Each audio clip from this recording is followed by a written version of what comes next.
Hello everyone, that's the lecture of science for class 10th.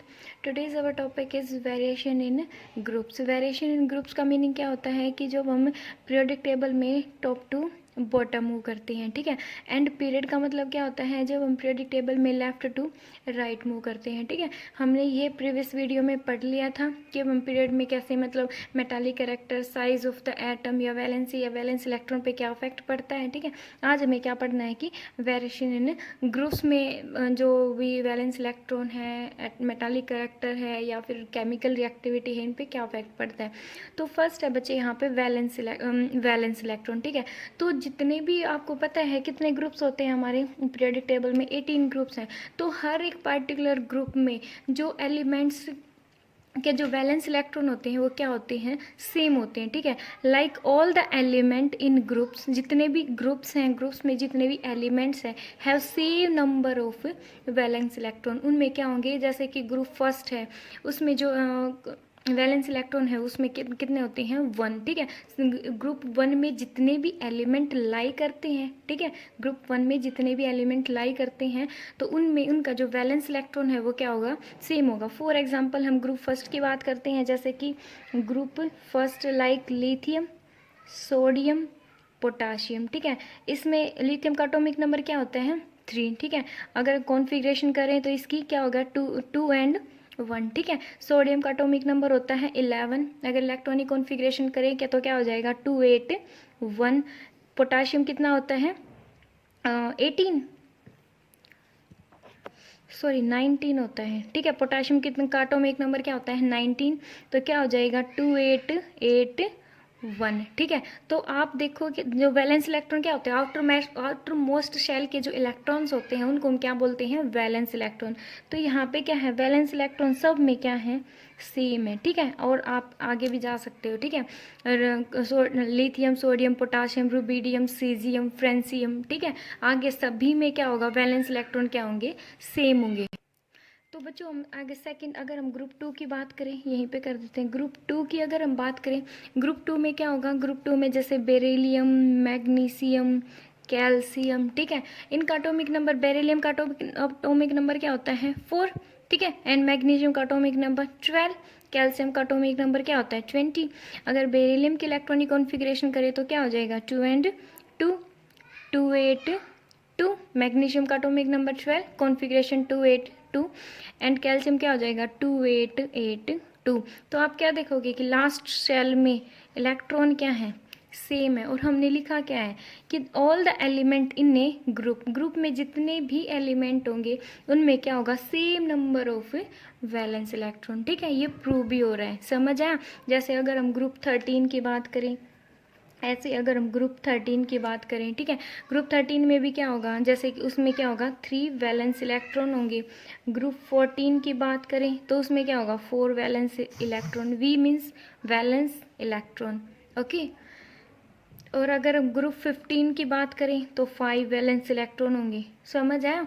ये example मैंने यहाँ पे दे दिए हैं, ठीक है, यहाँ पे आप करके देख सकते हो, ठीक है। अगर हम ग्रुप 17 की बात करें, ग्रुप अगर 16 की बात करें तो उसमें 6 वैलेंस इलेक्ट्रॉन होते हैं, ठीक है। अगर 17 की बात करें, 17 होती है हमारी हैलोजन फैमिली।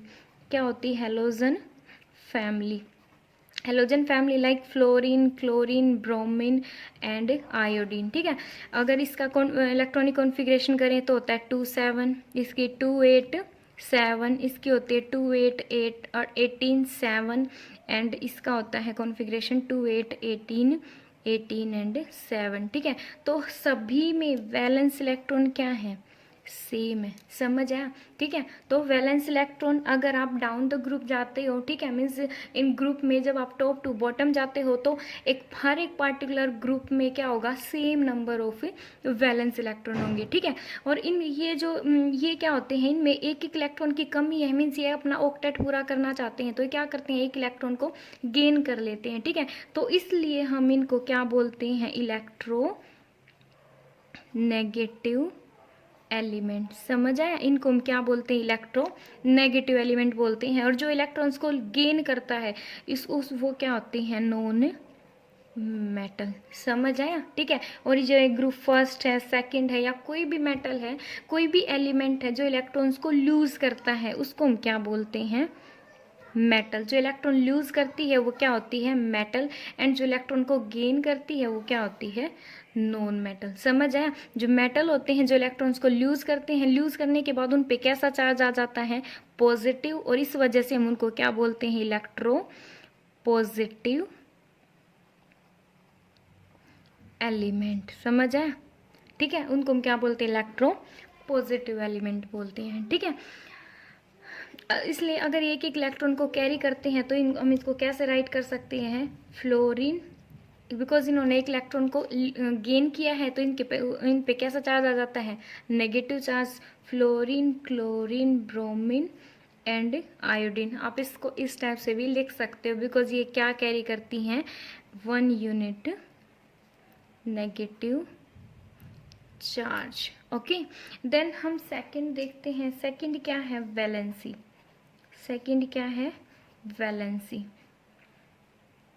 वैलेंसी में क्या होगा बच्चे? वैलेंसी में जब आप डाउन द ग्रुप जाते हो, मीन्स टॉप टू बॉटम जाते हो, तो सभी एक पर्टिकुलर ग्रुप में जो एलिमेंट्स हैं उन सभी की वैलेंसी क्या होगी? सेम होगी। ठीक है। मैं यहाँ पे लिख देती हूँ कि all element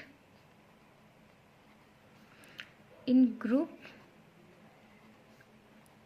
have same valency. ठीक है। एक ग्रुप में हम यहाँ पे प्रूव करके भी दिखाएंगे। ओके। ग्रुप में जो सेम ग्रुप, जो भी ग्रुप होगा, ठीक है, पर्टिकुलर ग्रुप में जो एलिमेंट्स हैं उनकी वैलेंसी क्या होगी? सेम होगी। For example, valency of group first element, group first element is equal to 1। जो ग्रुप फर्स्ट एलिमेंट है उनकी वैलेंसी क्या होती है? 1। जैसे कि लिथियम, सोडियम, पोटाशियम, रुबीडियम। ठीक है। लिथियम के जो वैलेंस शेल उसमें इलेक्ट्रॉन कितने होते हैं? 2, 1, 2, 8, 1, 2, 8, 8, 1। ठीक है। अगर यहाँ पे ये क्या है? एक वैलेंसी। ठीक है। इनके वैलेंस इलेक्ट्रॉन कितने हैं? इनमें 1, 1। ठीक है। इसमें भी ऐसे ही 1, 1। समझ आया? तो ये क्या करते हैं? ये क्या होती है? हमारी सारी की सारी मेटल। ये मेटल है, इनका अपना ऑक्टेट पूरा करना है। ठीक है। तो याद, ये क्या करती हैं? एक इलेक्ट्रॉन को लूज कर देती हैं। लूज कर देंगी तो क्या आ जाता है? इन पे पॉजिटिव चार्ज आ जाता है। समझ आया? तो इनकी वैलेंसी क्या होगी? एक इलेक्ट्रॉन को लूज करने की। समझ आया? तो इनकी वैलेंसी क्या हो जाती है? 1। ठीक है। वैसे ही ग्रुप सेकंड जो एलिमेंट होंगे उनकी वैलेंसी क्या होगी? 2। ठीक है। जैसे कि बेरिलियम, मैग्नीशियम, हम यहाँ पे साइड में दिखा देती हूँ। Beryllium, magnesium, calcium. ठीक है। 2, 2 एटॉमिक, ये इलेक्ट्रॉनिक कॉन्फ़िगरेशन 2, 8, 2, 2, 8, 8, 2। समझ आया? तो ये क्या करेंगी? दो दो इलेक्ट्रॉन्स को क्या कर देंगी? लूज कर देंगी। लूज करने से इन पे कैसा चार्ज आ जाता है? +2 चार्ज आ जाता है। ठीक है। अगर ये दो इलेक्ट्रॉन्स को ये एलिमेंट्स हैं वो लूज करेंगे तो क्या हो जाएगा? इनकी लास्ट वैलेंस सेल में कितने इलेक्ट्रॉन आ जाते हैं? 8 इलेक्ट्रॉन आ जाते हैं। इनका ऑक्टेट कंप्लीट हो जाता है और इसका डबलेट कंप्लीट हो जाता है। समझ आए? तो इसलिए ग्रुप 2 में जितने भी एलिमेंट आते हैं उनकी वैलेंसी क्या होती है? 2 होती है। मीन्स 2 इलेक्ट्रॉन्स को लूज करने की होती है। समझ आए? और ऐसे ही ग्रुप 1 में एक एलिमेंट, इनकी वैलेंसी, ग्रुप फर्स्ट के एलिमेंट की वैलेंसी क्या होती है? 1 होती है। ठीक है। ऐसे ही अगर आप ग्रुप 13 की बात करो तो ग्रुप 13 की वैलेंसी होती है 3, 14 की वैलेंसी होती है 4, 15 की वैलेंसी होती है 3। ठीक है। 16 की फिर से डाउन चली जाती है 3, 2, 17 की फिर से 1। ठीक है। 18 ग्रुप की वैलेंसी होती है 0। समझ आया? 17 की 1 कैसे होती है? आपको पता है एक इलेक्ट्रॉन को, ये क्या है? 17 ग्रुप है, 7 इलेक्ट्रॉन है। एक इलेक्ट्रॉन को ये लूज थोड़ी करेगा, तो गेन करेगा इलेक्ट्रॉन को। तो कोई भी मेटल है, वो कोई भी मेटल है, नॉन मेटल हम कह सकते हैं, कोई भी एलिमेंट। ठीक है। कोई भी एलिमेंट है वो ऑक्टेट पूरा करने के लिए या फिर अपना डबलेट पूरा करने के लिए जितने भी इलेक्ट्रॉन का गेन करता है या फिर वो उसका लूज करता है उनको। ठीक है। या लॉस करता है या गेन करता है। ठीक है। तो जितने भी इलेक्ट्रॉन का उसने लॉस किया या गेन किया वही उसकी क्या हो जाती है? वैलेंसी हो जाती है। समझ आए? और आउटर मोस्ट शेल के इलेक्ट्रॉन्स को हम क्या बोलते हैं? वैलेंस इलेक्ट्रॉन बोलते हैं। समझ आए? आई थिंक आपको वैलेंसी समझ आ गई होगी अच्छे से। और 18 इलेक्ट्रॉन्स की वैलेंसी 0 होती है। 18 एलिमेंट की वैलेंसी बच्चे जीरो होती है। जीरो कैसे होती है? जैसे कि हीलियम, नियोन, आर्गन, ये आते हैं 18 में, ठीक है। जो हीलियम है इसका एटॉमिक नंबर क्या होता है? 2, ठीक है। और नियोन है, इसका एटॉमिक नंबर होता है 10। तो क्या हो गया? 2 8 कॉन्फ़िगरेशन करेंगे, समझ आया। और आर्गन क्या होता है? आर्गन 18 होता है, 2 8 8, समझ आया। लास्ट शेल में कोई भी एलिमेंट है वो ऑक्टेट पूरा करना चाहता है, स्टेबल होना चाहता है, ठीक है। तो स्टेबल होने के लिए उसकी लास्ट शेल में या तो उसका डबलेट कंप्लीट होना चाहिए, ठीक है, या फिर उसका ऑक्टेट कंप्लीट होना चाहिए, समझ आया। इसलिए इसकी शेल में क्या है? हीलियम है। हीलियम की आउटर मोस्ट शेल में 2 इलेक्ट्रॉन है, मीन्स इसका डबलेट क्या है? ऑलरेडी कंप्लीट है। तो ना तो ये इलेक्ट्रॉन को लूज करता है, ना इलेक्ट्रॉन का गेन करता है। तो और इसकी नियोन है, नियोन की वैलेंस शेल में कितने इलेक्ट्रॉन है? 8 है, मीन्स इसका जो ऑक्टेट है वो क्या है? कंप्लीट है, ठीक है। तो ना इलेक्ट्रॉन्स को, ना इधर लूज इलेक्ट्रॉन और गेन इलेक्ट्रॉन, ठीक है। और फिर नेक्स्ट में क्या है? आर्गन। आर्गन की वैलेंस शेल में भी क्या है?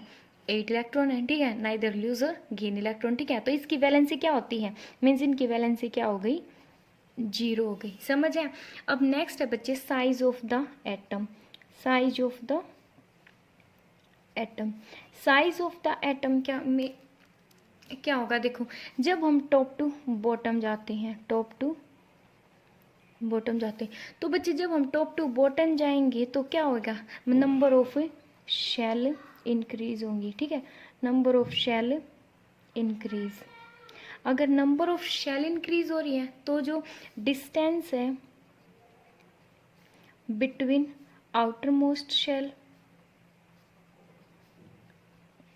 Shell electron and nucleus decrease, समझ आया। जैसे जैसे हम टॉप टू बॉटम जाएंगे तो नंबर ऑफ शेल क्या हो रही है? इंक्रीज हो रही है, ठीक है। एंड डिस्टेंस जो होगी आउटर मोस्ट शेल की एंड वैलेंस इलेक्ट्रॉन की, वो क्या हो जाएगी? डिक्रीज हो जाएगी, ठीक है। जिसकी वजह से क्या हो जाएगा? साइज बढ़ जाएगा। फॉर एग्जाम्पल देखो, जैसे कि lithium, sodium, potassium, rubidium, caesium and francium, ठीक है। इनकी जो एटॉमिक रेडियाई होती है मैं आपको बता देती हूँ। रेडियाई क्या होती है? 152 पिकोमीटर, इसकी होती है 186, इसकी होती है 231, इसकी होती है 244 एंड इसकी होती है 262। ये वैसे आपको याद करने की ज़रूरत नहीं है, मैं जस्ट आपको थोड़ा सा आइडिया दे रही हूँ, ठीक है। अब देखो बच्चे, इसकी कॉन्फ़िगरेशन क्या होती है? 2 1 2 8 1 2 8 8 1, ठीक है। और इसमें आगे इसकी होती है बच्चे, इसका एटॉमिक नंबर होता है 37, 2 8 18 8 एंड 1, ठीक है। तो इनमें जो साइज, जैसे यहाँ पे क्या है? के शेल, इसमें इलेक्ट्रॉन किस में जा रहे हैं? के शेल में, देन एल शेल में, ठीक है। फिर के एल एंड एम शेल में इलेक्ट्रॉन जा रहे हैं, ठीक है। फिर के एल एम एन शेल में इलेक्ट्रॉन जा रहे हैं, समझ आए। इसकी जो इलेक्ट्रॉनिक कॉन्फ़िगरेशन है ये आगे आपको हायर क्लासेस में कर सकते हो, ठीक है। जैसे आगे पोली एक्सक्लूजन प्रिंसिपल वगैरह होते हैं, ठीक है। उसके अकॉर्डिंग आप इनकी इलेक्ट्रॉनिक कॉन्फ़िगरेशन करोगे, ठीक है। तो यहाँ तक आपकी जो सिलेबस है उसमें क्या है? 20 तक इलेक्ट्रॉनिक कॉन्फ़िगरेशन करनी है आपको, समझ आया। तो आप यहीं तक याद रखना, ओनली पोटाशियम तक, समझ आया। तो इसमें क्या होगा? हर बार मतलब जैसे ही आप जैसे आगे तो SPDF ऑर्बिटल्स होते हैं, ऑर्बिटल्स में इलेक्ट्रॉन्स को फिल करना होते हैं, समझ आया। वो आपके हायर लेवल में चला जाता है, तो इसलिए आपको यहीं तक याद करने की रिक्वायरमेंट है, ओके। तो जैसे जैसे बच्चे आप लेफ्ट मतलब टॉप टू बॉटम जाते हो तो क्या होगा? हर बार मीन्स जो इलेक्ट्रॉन्स है वो क्या, कहाँ पे जा रही है? वो शेल में अलग अलग, means different shell, number of shell क्या होती जा रही है? इंक्रीज होती जा रही है, ठीक है। जैसे कि अगर हम लिथियम का साइज बनाएं, लिथियम में इलेक्ट्रॉन्स फिल करें, तो यहाँ पे अगर हम लिथियम का बनाएं तो लिथियम में क्या है? ये क्या हो गया? इसका न्यूक्लियस है, ठीक है। फिर ये क्या है? के शेल, और ये क्या है? एम शेल, ठीक है। के शेल में कितने इलेक्ट्रॉन है? 2 एंड इसमें कितने इलेक्ट्रॉन है? 1, समझ आए। मैंने 2 एंड 1 से फिलअप कर दिया। ये क्या है? लिथियम का साइज है। फिर क्या है? सोडियम का, अगर हम सोडियम की बात करते हैं तो सोडियम में क्या होगा? सोडियम में फर्स्ट शेल में कितने इलेक्ट्रॉन है? 2, देन इलेक्ट्रॉन किस में जाएंगे? एल शेल में, ठीक है। एल शेल में कैसे जाएंगे? 8 इलेक्ट्रॉन है, समझ आया, ठीक है। एंड देन एम शेल में कितने इलेक्ट्रॉन है, 1 इलेक्ट्रॉन है। तो साइज क्या हो गया, यहाँ से न्यूक्लियस एटॉमिक रेडिया क्या होती है, nucleus and outermost shell की डिस्टेंस, यहाँ पे ये तो यहाँ से यहाँ तक और यहाँ से क्या हो गया, डिस्टेंस इंक्रीज हो गई ना। ये किसका साइज, ये किसका है, सोडियम, ठीक है। अगर हम किसका एटम बनाए, अगर हम देन पोटाशियम का एटम बनाते हैं तो पोटाशियम में क्या होगा, ये क्या है, पोटाशियम का न्यूक्लियस है, ठीक है। ये क्या है, के शेल, ये एल शेल, ये एम शेल, ये सॉरी थोड़ा सा अलग सा बन गया ये, और ये क्या है, एन शेल, समझ आया, के एल एम एंड एन। के शेल में कितने इलेक्ट्रॉन है, 2, देन 8 एंड 1 इलेक्ट्रॉन, समझ आया। तो यहाँ से साइज क्या होता जा रहा है, मीन्स यहाँ पे हम क्या कहाँ से कहाँ जा रहे हैं, टॉप टू बॉटम जा रहे हैं। तो जैसे जैसे हम टॉप टू बॉटम जा रहे हैं, ठीक है, नंबर ऑफ शेल क्या होती जा रही है, इंक्रीज। यहाँ पे के और एल शेल है, यहाँ पे K L M shell, means M shell में भी इलेक्ट्रॉन फिल हो रहे हैं। देन क्या है, K L and M and N shell, समझ आया। नंबर ऑफ शेल इंक्रीज होती जा रही है, नंबर ऑफ शेल इंक्रीज होंगी तो क्या होगा, तो जो डिस्टेंस है न्यूक्लियस की एंड आउटर मोस्ट शेल के इलेक्ट्रॉन्स की, वो क्या हो जाएगी, इंक्रीज हो जाएगा। As a result size increase हो जाएगा, समझ आया। तो ये था टॉप टू बॉटम। जब हम जाते हैं तो साइज पे क्या इफेक्ट पड़ता है, मीन्स एलिमेंट या एटम का जो साइज है उस पर क्या इफेक्ट पड़ता है। तो साइज हम क्या कह सकते हैं कि साइज क्या हो जाता है, इंक्रीज हो जाता है, समझ आए, बिकॉज डिस्टेंस क्या हो रही है, nucleus and outermost shell की इंक्रीज हो रही है, दैट्स वाई, ओके। देन हम बात करते हैं मेटालिक कैरेक्टर। देन क्या है, मेटालिक कैरेक्टर।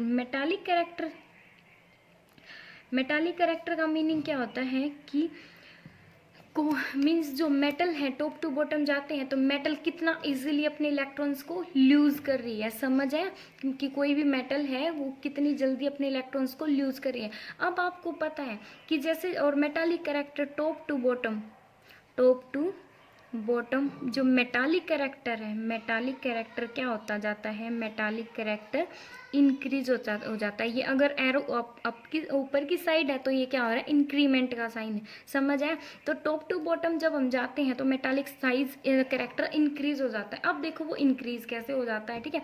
आप इसको मेटालिक कैरेक्टर या फिर आप इसको इलेक्ट्रो पॉजिटिव कैरेक्टर भी बोल सकते हो, समझ आया। अब ये कैसे इंक्रीज होता है हम आगे पढ़ते हैं। देखो बच्चों, मेटालिक कैरेक्टर कैसे इंक्रीज होता है, बिकॉज अगर आपको पता है जब आप टॉप टू बॉटम जाते हो, जब टॉप टू बॉटम जाओगे तो साइज क्या हो जाएगा, अभी जस्ट आपने पढ़ा है, साइज इंक्रीज हो जाता है। तो साइज क्या होता जाता है, इंक्रीज हो जाता है। साइज इंक्रीज होता है तो जो nucleus and outer most valence shell electrons की डिस्टेंस क्या होती जाती है, इंक्रीज हो जाती है, ठीक है।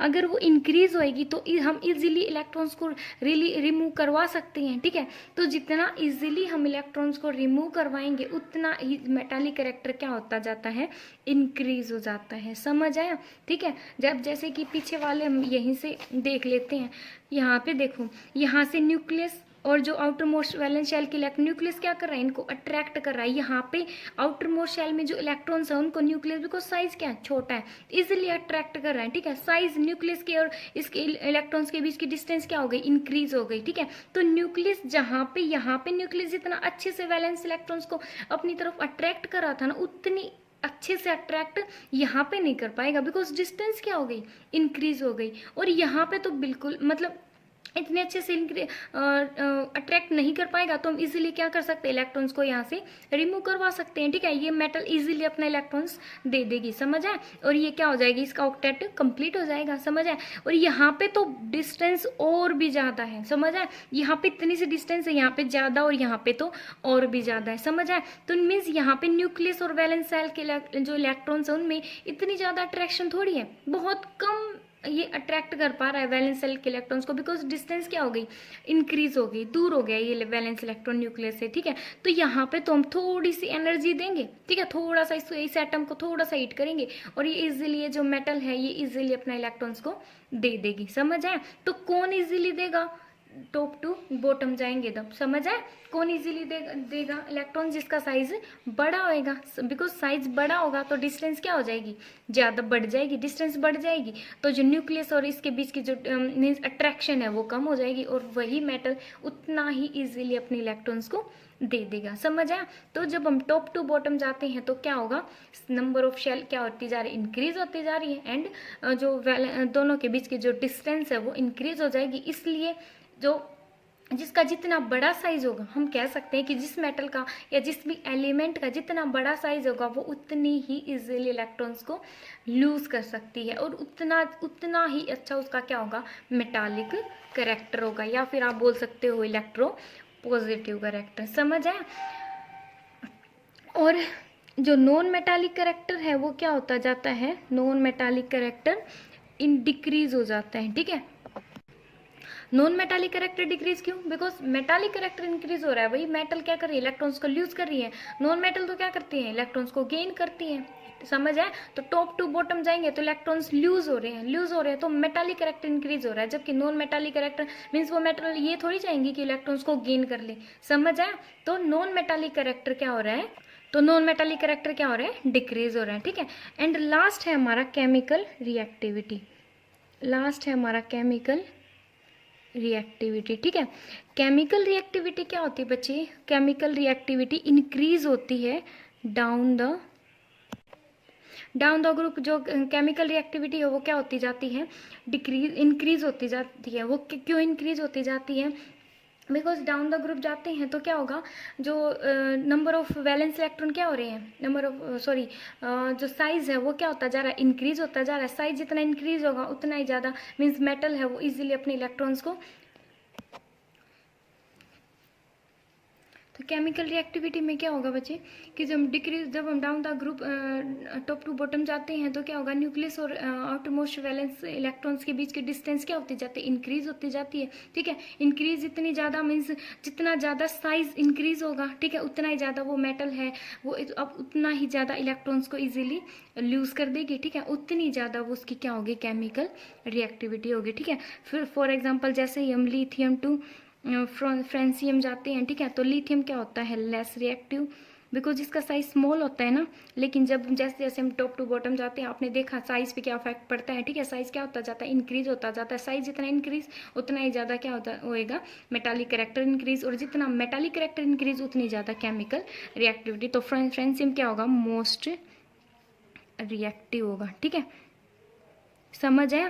केमिकल रिएक्टिविटी ऑफ मेटल, समझ आया? केमिकल रिएक्टिविटी ऑफ मेटल की केमिकल रिएक्टिविटी क्या होती जाती है, इंक्रीज होती जाती है, बट जो केमिकल रिएक्टिविटी है किसकी, ऑफ नॉन मेटल की जो केमिकल रिएक्टिविटी होगी वो क्या हो जाएगी, वो डिक्रीज हो जाएगी डाउन द ग्रुप।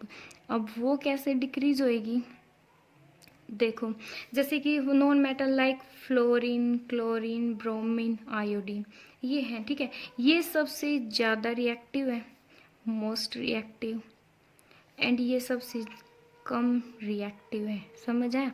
अब ये कम रिएक्टिव क्यों है, देखो जब हम डाउन द ग्रुप जाते हैं, जब हम डाउन